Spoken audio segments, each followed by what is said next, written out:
Hey, I'm Warren Sprouse. This is the Bible Forum. Glad to be back with you. We're looking at life through a biblical lens here this Sunday evening. Would love for you to be able to join us live online at thebibleforum.net.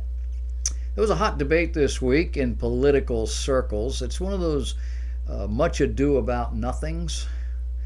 But the question came up relative to the vice president's policy. Should a man who's married have dinner with a woman who is not your wife? The media and the Twitter kingdoms are having a field day. But I think rational people, even liberals, are struggling to defend the obvious. Why would a man and a woman married to somebody else have dinner together? Dinner is an intimate thing. Now, I realize that in our millennial, snowflake, crazy, nothing's real, no standards exist except my own kind of world, that most of young people don't think like that. But you know, it really doesn't matter whether you think like that or not. The dangers are still there, aren't they? Every woman in the world knows that eating a meal together with a man is not just an exercise in diet. It has emotional overtones. Even if you're meeting at McDonald's. Go have lunch with a woman tomorrow at McDonald's and come home and tell your wife what you did. See what she says. Now, if she's about 35 years old and she's doing it too, it won't matter. But we're talking about people who have some understanding of life. I don't think the president's got a problem here. I think the critics have the problem, and they're demonstrating it every day. Making homosexual behavior normal, making transsexual behavior a reality. You name it. They're killing their babies in the womb. Did you read this week? They just did heart surgery on a baby in the womb. Why? It's not a person. Oh, it must have been over 26 weeks, huh? I don't know. I don't get it. Robert Redford has a new movie coming out. It revolves around the idea of the question, is there an afterlife? He plays a scientist that asserts that there is. And the result of this seems to be that people start committing suicide. They want to get there. And the media in the movie wants to know if he feels responsible for their deaths. It's a moral play. Now, in the interview that I saw with him, he was asked that question. He said no. He didn't personally feel any responsibility. But the point here is that all you Christians who preach and believe the Bible are potentially encouraging people to kill themselves. And you need to stop. The movie's being billed as a film on faith and the future. Now, it used to be that people had their own philosophy, they had their own ideas about life, and people said, that's nice, and they moved on. But now, let somebody stand up. It doesn't have to be a Robert Redford. It doesn't have to be a professor. It can be a 14-year-old kid in pimples. It doesn't matter. They stand up and they say something, and all of a sudden, the whole Twitter universe goes crazy, and 8 million people have seen it and signed on to it, and it's impacting the world. It's dumb. Here's a national duh moment.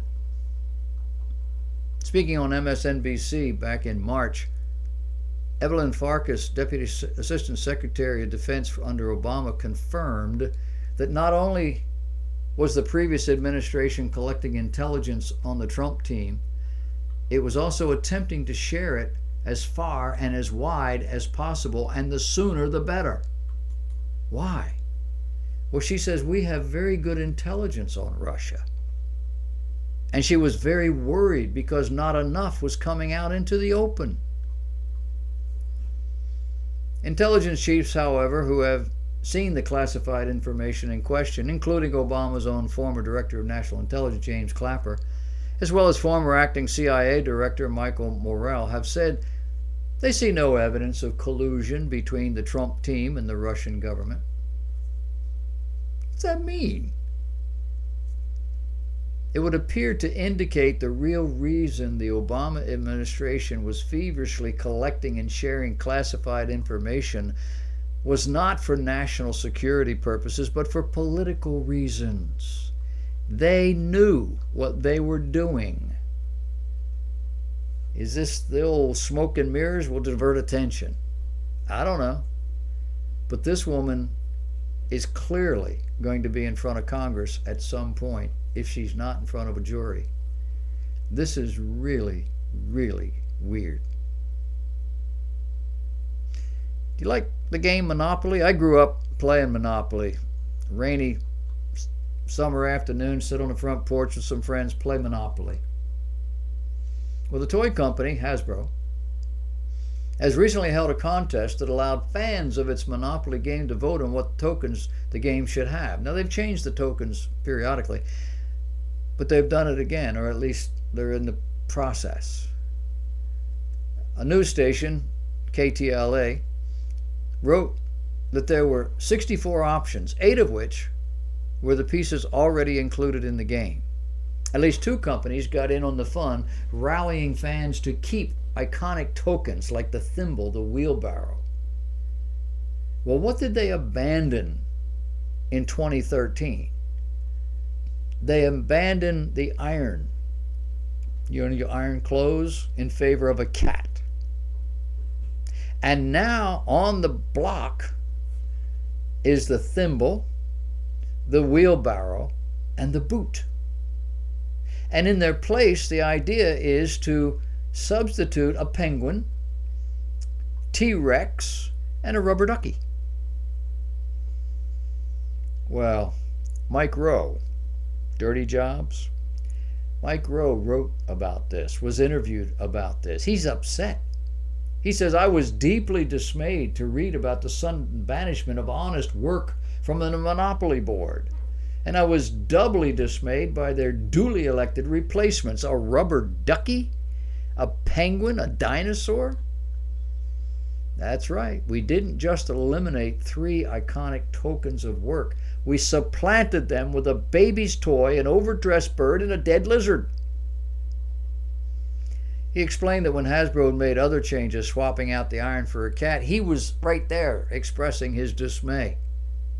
He wrote then that the iron was a truly transformative invention that allowed men and women of all classes to walk around without looking like a piece of used Kleenex. I also said, with all due respect to felines, that this was an ironic decision given the fact that cats view humans with the same contempt that humans view housework. Now we have 3 more symbols, he says, that help make America great, and their loss is no small thing. Rowe was quick to point out that he supports the right of Hasbro to change its game pieces as they see fit, but he added, it's not the company that made the decision that what would go away and what would stay. They asked America, and America spoke. And so this reflects the current climate in America. Did you see or did you read or did you hear about California Senator Kamala Harris's view of the U.S. Supreme Court Justice candidate Neil Gorsuch?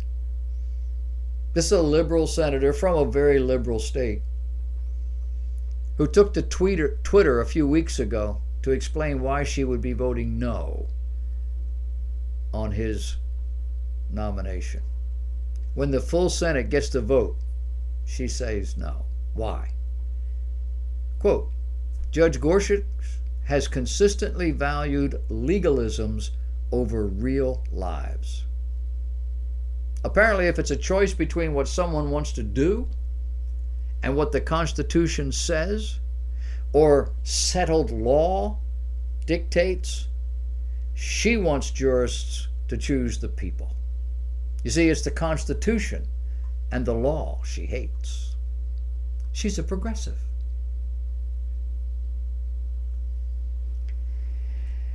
Kyle Reyes, CEO of Silent Partner Marketing, had a bit of a problem on his hands. After a video about his Connecticut-based company went viral, Reyes said he was inundated with messages from people looking for jobs at Silent Partner. Great for business, but how could he sort through all those job applications in a speedier fashion? Well, Reyes came up with an idea that might just go viral. He calls it the Snowflake Test. He says, I don't want most people to work for my company. No, seriously, he says, I don't want them. Not just professionally, merely as people. They are whiny, needy, entitled little brats. So, he created a snowflake test. With this test, Reyes can identify a job candidate who isn't right for the company, for the culture of Silent Partner, as well as for the firm's clients. Now, he says the test is pretty straightforward. There are 30 questions that applicants answer with short responses as well as essays. For example, question, what does America mean to you? Another question, how do you feel about guns? Get the feel. Reyes told Fox and Friends on the TV that someone who's not proud to be an American is immediately out of the running, as well as those who don't support the Second Amendment. He told the program that this company does a lot of work filming with guns. He says, I carry. A lot of our team and clients carry as well. We have very hardcore American companies, and so you got to be comfortable around them. Other questions include, what does privilege mean to you?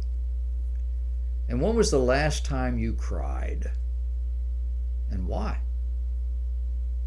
Of the privilege question, Reyes says, I'm looking for people who are not entitled, who don't have this sense that they should just be handed something. People who are willing to work for everything they have. As for the crying question, Reyes says he doesn't mind admissions of tears, but I'm not going to give you a safe space at our company.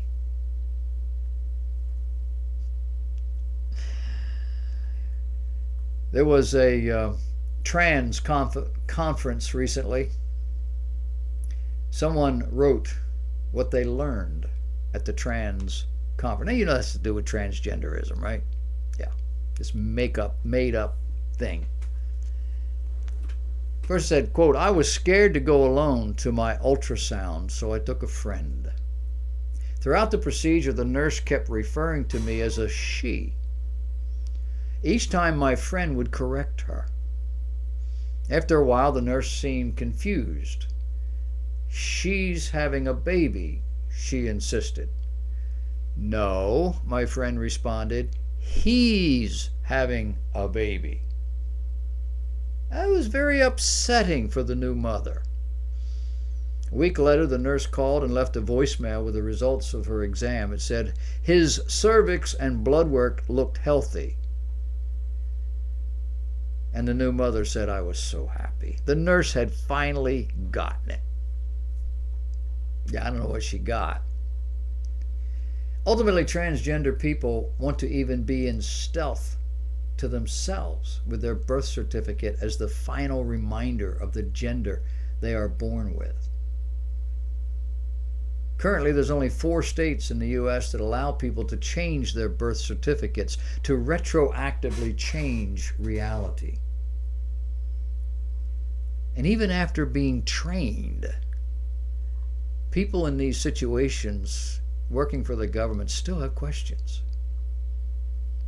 And other people who just can't get a grasp of this thing have questions. If gender is not biological, then why do we think someone who claims to be a trans black is crazy? You do know there's a woman doing that, right? She has been masquerading as a black woman for years. She was even the head of a black organization. She's no more black than I am. But she puts man tan on, makes her complexion browner, and curls her hair, so and I guess she talks that way, or I don't know. But she really, in her heart, that's where she's identifying. I want to identify with these people. It's an emotional thing. But she's not black. And under what moral standard can we now prosecute polygamists? Why don't we consider depression or suicide adequate lifestyles? Why is transgender considered a fulfilling life, but those with Down syndrome should be aborted? You do know that in studies, over 90% of Down syndrome children, adults, say they have a happy life. We abort them because it's hard on them. No, we abort them because it's hard on me. I don't want to have to put up with it. Apparently the only thing society can agree on is that nothing's worse than being a straight white male. We've talked about Rob Bell in the past. He's kind of drifted off the scene out in California and then to other places. He was with Oprah for a while. But he's got a new book out. The book is entitled, What is the Bible? And I could just end the whole discussion right here. But the subtitle says, How an Ancient Library of Poems, Letters, and Stories Can Transform the Way You Think and Feel About Everything. That's what this theological academy, school, institution, graduate, former Christian pastor, evangelical pastor, thinks about the Bible. Ancient library of poems, letters, and stories. According to Amazon, the book is set for release in May of this year. Amazon also notes it's the #1 new release in Christian Bible study. He didn't call it a Bible. Now, Rob Bell is not a literalist when it comes to the written word. If the sign says, look out, stop, no doubt he will. But when the Bible says you must be born again, well, that's not exactly a literal requirement. Why? Well, the obvious answer is because of his contemporary universalistic humanistic bent. He demonstrated that in his first book called Love Wins. His view of the Bible is that of divine accommodations, not divine declarations. In the blurbs regarding the book, the publisher says, this book, it goes deep into the Bible to show how it is more revelatory, revolutionary, and relevant than we ever imagined. I stayed up nights picking those words out. And offers a cogent argument for why we need to look at it in a fresh, new way. That's what this 2,000-year-old book needs.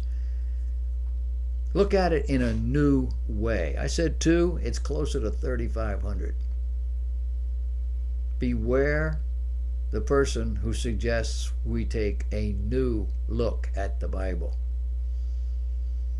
Nothing new about this book, unless you look at it with different eyes, or you're looking at it for the first time.